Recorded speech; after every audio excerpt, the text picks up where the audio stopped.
You're a spiritual coach or an energy healer and your business is not making exactly the traction that you want it to, even though you're doing all the things, like we're not at the level necessarily that we want to be at, I want to offer you a perspective on why that might be. I decided to go from energy healer to coach to holding people in bigger containers, which also means like bigger investments from them, like larger sums of money, right?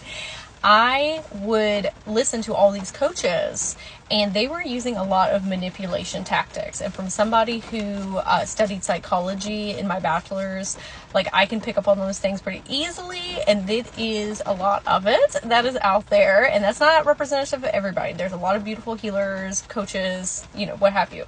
But I actually did a lot of discovery calls with coaches, potentially hiring them, and they would use a lot of fear and manipulation tactics because they work.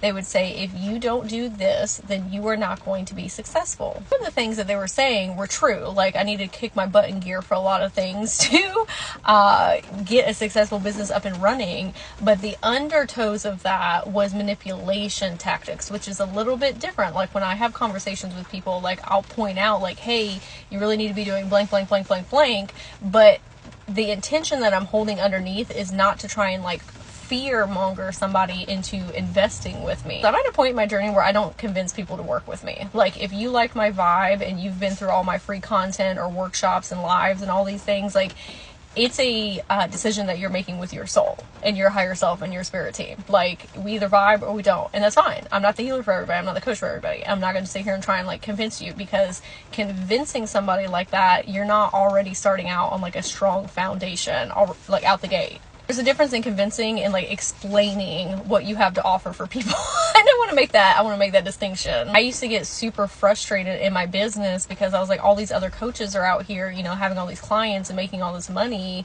Why am I not doing that? And my higher self chimed in and said, because you're not using those tactics. So it is going to be a slower roll.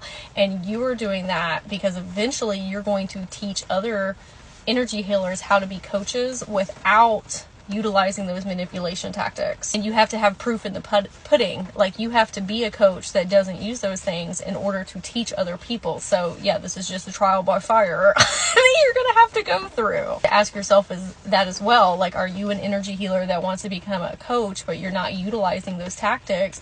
And so maybe it is a little bit of a slower roll, but you're setting a stronger foundation in the ways that you communicate with people and the type of people that you work with. If you needed to hear this message today and you really received it, drop a heart in the comments if it helped you on your journey.